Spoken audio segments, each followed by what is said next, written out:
Alright folks, what we have here is a typical direct drive air compressor. Now this is an oil type compressor, which means it requires oil for lubrication. This is a typical unit that you'll find inside a Sears or Craftsman compressor, or basically any house brand compressor from most auto parts stores. And it's really just an inexpensive Chinese-built compressor. And this came off of a Durabuilt unit that was purchased at an auto parts supply store. This was not originally my compressor. This actually belonged to a coworker of my father's. Believe it or not, an engineer. Mechanical engineer. So, anyhow, this is actually more of a public service announcement type video. For those of you who own compressors and are not really familiar with how to take care of them, and what can go wrong when you don't. This particular unit, I believe, is approximately 5 years old. Now, I own a Craftsman compressor with the exact same unit inside it. So I pretty much know what goes wrong with these and how to keep them running. Apparently the engineer did not. So we're going to take a look at what it's composed of and how it works, and then we're going to take a look at what happened to it. A compressor like this is a direct drive unit, as I said. Characteristically, they're extremely noisy. They're very loud because the compressor itself spins at the same speed as the motor. There is no gear reduction at all. Consequently, to make this happen, you have to have a much shorter stroke than you would, say, on a belt-driven compressor, because belt-driven compressors typically have like a 50 to 75% reduction. I'm sorry, a 25 to 50% reduction on the belt side, on the belt drive mechanism. And the power is transferred through a rubber belt, which actually helps dampen the pulses from the compressor, which actually helps reduce noise. So these are very popular in compact, inexpensive homeowner or light contractor units. The benefit of having an oil compressor over an oil-free compressor is that they typically have a longer lifespan, and believe it or not, in comparison, are often much quieter. The benefit of having an oil-free compressor is that in certain applications, oil can be detrimental to the work being done. For instance, painting or airbrushing, or even IT work, where you're cleaning equipment, etc. Where any amount of oil that winds up getting through the piston rings, if it's contaminated or it's atomized in the air, the oil can cause harm to the work. So let's basically do a quick rundown as to what this unit consists of. What you have here is basically a crankcase. This is a one-piece crankcase. I actually have one that's a two-piece. The one-piece crankcase is just another variant of the design. You have a cast iron bore with cooling vents. Okay. On top of that, you have the head gasket, and you're going to have some reed valves up in here. This is the head itself. This is the cylinder head. This is basically the air outlet elbow, and on this side you have an air filter. Turning the motor around, or the unit, we have the motor itself. So let's take a look at what this compressor is made of and what each part does. Starting from the top, we have the cylinder head, much like an automobile, which has two reed valves, an exhaust and an intake valve. Below that we have the bore, which contains the piston which moves up and down and compresses the air. And that's mounted to the crankcase. Some of these will have a two-piece crankcase or multiple-piece set. This is just a single cast unit, just one variant of the design. In the back here we have the electric motor, we have a start and a run capacitor. The start capacitor produces, or it stores a high amount of energy to give the motor enough kick to start up, even if the cylinder is under, or the piston is under pressure. Without that capability, the unit would just sit there and not move at all as it tries to overcome the pressure. Now that only occurs if the unload switch fails, but they have to prepare for every scenario. The run capacitor just maintains a high level of current to keep the motor running without binding up under the pressure. Over here we have a cooling fan. This actually draws the air through basically a housing that goes over the whole unit.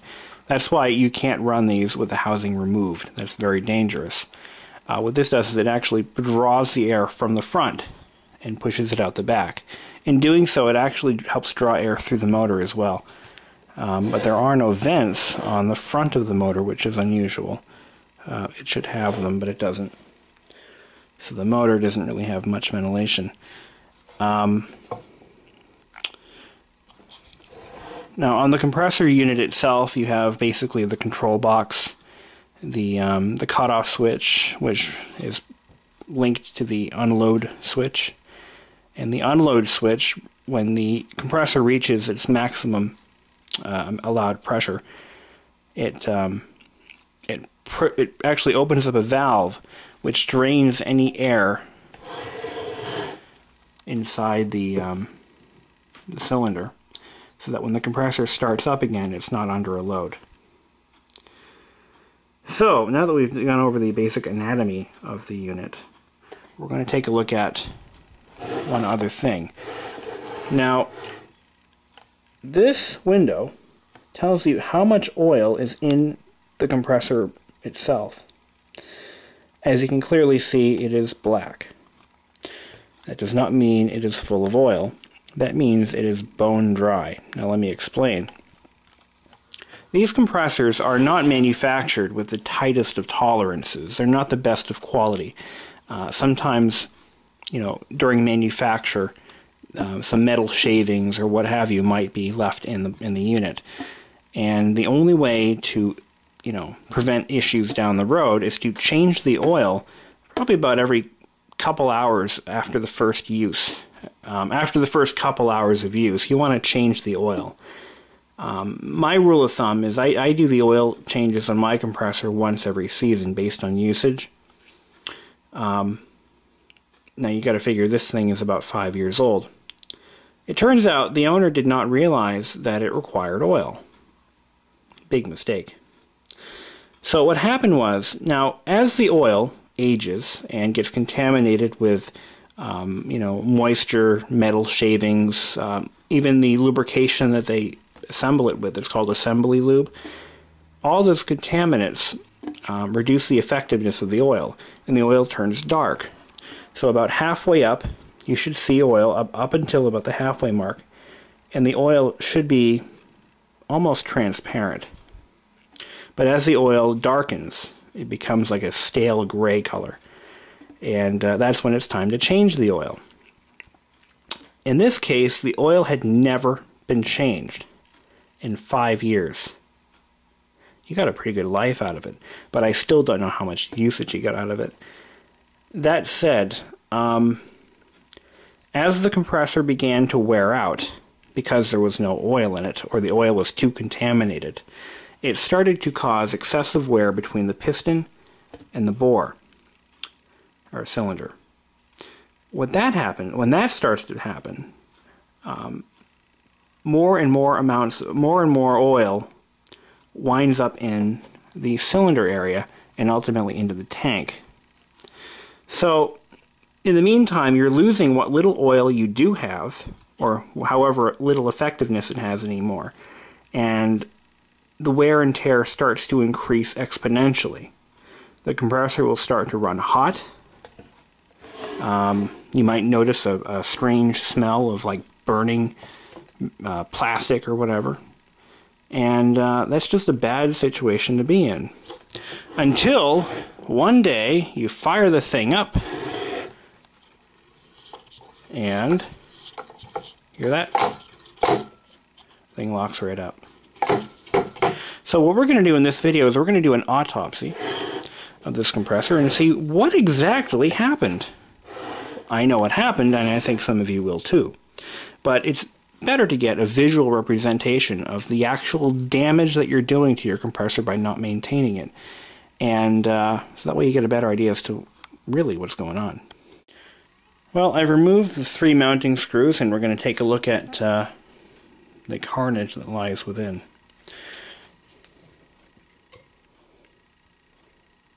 Oh boy. There you go. If the owner of this compressor had spent about, I don't know, $3 on a bottle of oil, and maybe once every couple of, every couple of years, bothered to change the oil, this compressor would still be running today.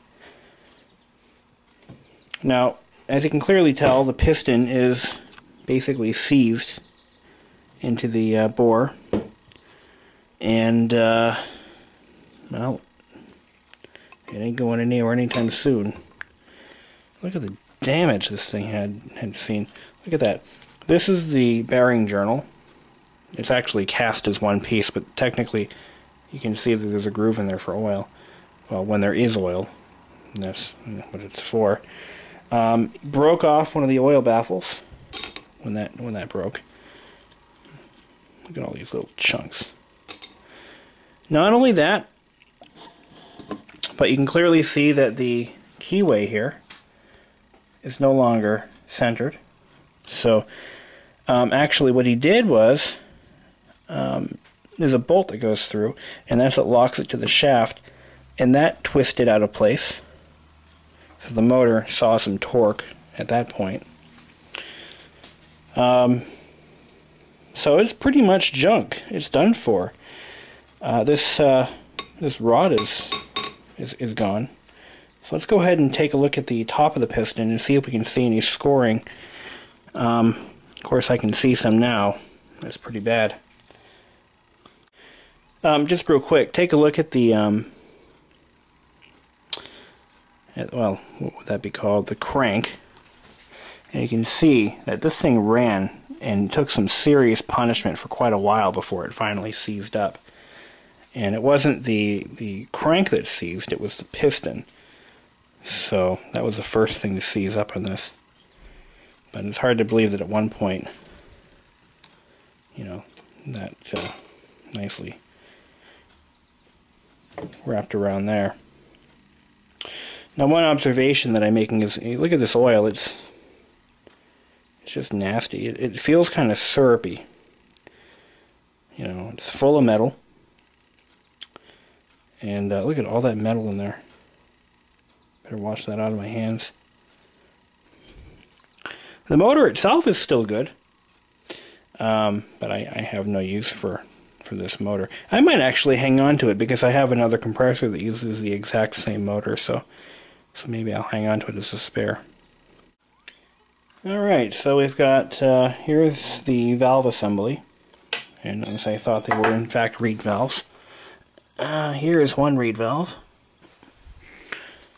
Basically these flex, they're made of spring steel, and they flex inside these cavities, which allows them to intake and exhaust air under pressure. And of course the valve plates and all that are all still pretty good. This is what retains them in their place. This goes between the two plates. Here is the head with the intake and exhaust chambers. You can see that the actual intake is a little bit, it should be about the same size as the final output. It's actually a little bigger than the output. And, alright, we're going to look at the top of the piston. It's not cracked or anything. So let's try to move the piston down. I'm going to grab a hammer and see if I can't get it out. But I'm going to, I'll leave it attached to the bore. That's what I'll do. I'll have a crankcase. So here's the piston. You can see a lot of glazing on the piston wall. The skirt is actually chipped, and you can see some heat damage. There's a nice chip right there. And a lot of damage from when the... wow, look at that. Look at that. That got hit. Hard. What happened was, when the when the crank, or the lower part of the rod broke, this was actually left in there dangling, and the crank kept hitting it. That's what happened to it. And all those pieces flying around caused all the damage that you see. But as you can see, these compressors do in fact have rings. There's an oil control ring on the bottom. This is basically a two-stroke engine. I mean, really, this is an actual two-stroke engine modified to be used as a compressor. That's really all it is. I mean, I've seen pistons built just like this in gasoline engines. And mainly weed whacker, or small, like 20 to 50 cc engines. But yeah, that's exactly what it is. I mean, nothing about this compressor says junk, or cheap, or garbage. But it is the owner's fault, not the manufacturer's fault, for its demise. I would not blame the manufacturer for this. This is definitely owner's neglect. It has nothing to do with it being Chinese made.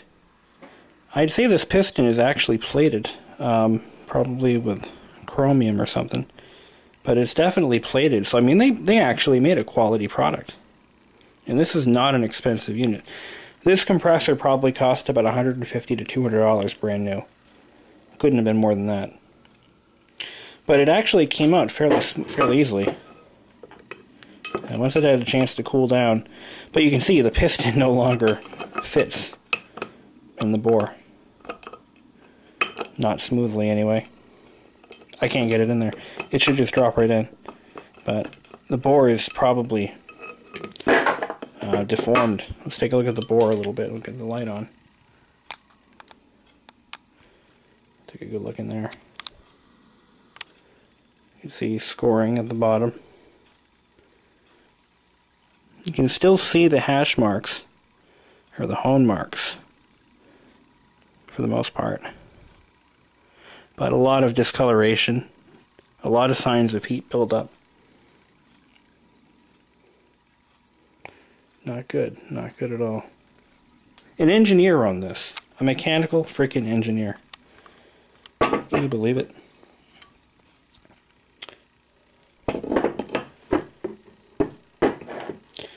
Sad, sad, sad. But hey, I figure, you know, he did get about 5 years out of the thing. The production date that I found on the unit was like, I think it was 2005 or 2006, or the year of manufacture, so, you know. I guess he got his money's worth, and he didn't put any money into buying oil, so kind of saved a whopping $3. To save all this hassle, now this unit can be rebuilt, because I know exactly where I can buy all the parts needed to put this back together and make it functional again. I would have to replace the crank, the piston, the rod, and the bore, because there's so much damage and deformation on the bore that it probably will never seal right again. And replacing all that might cost about $100 at the most, maybe 50, and it would be a running machine again. But my dad actually wants to use the tank as a portable air tank, so that's not going to happen. But there you go. I mean, you know, you can spend the extra $3 and change the oil.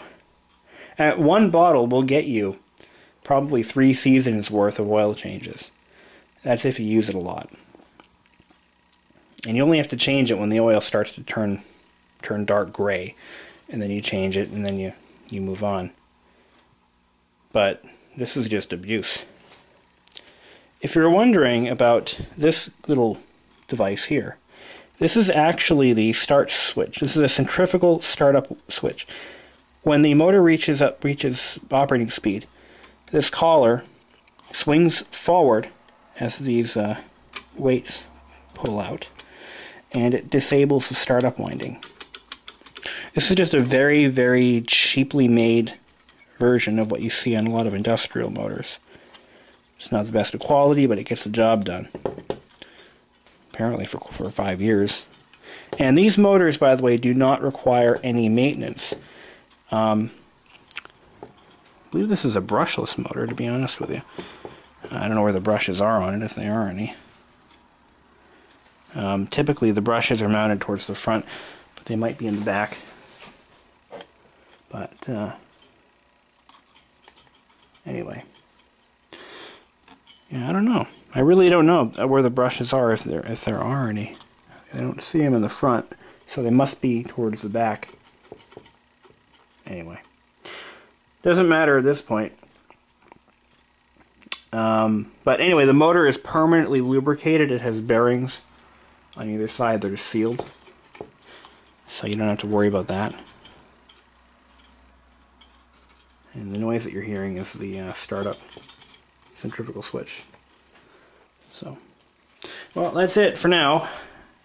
I'm going to go ahead and save some of these parts for my own compressor and dispose of the remaining carnage. Till then.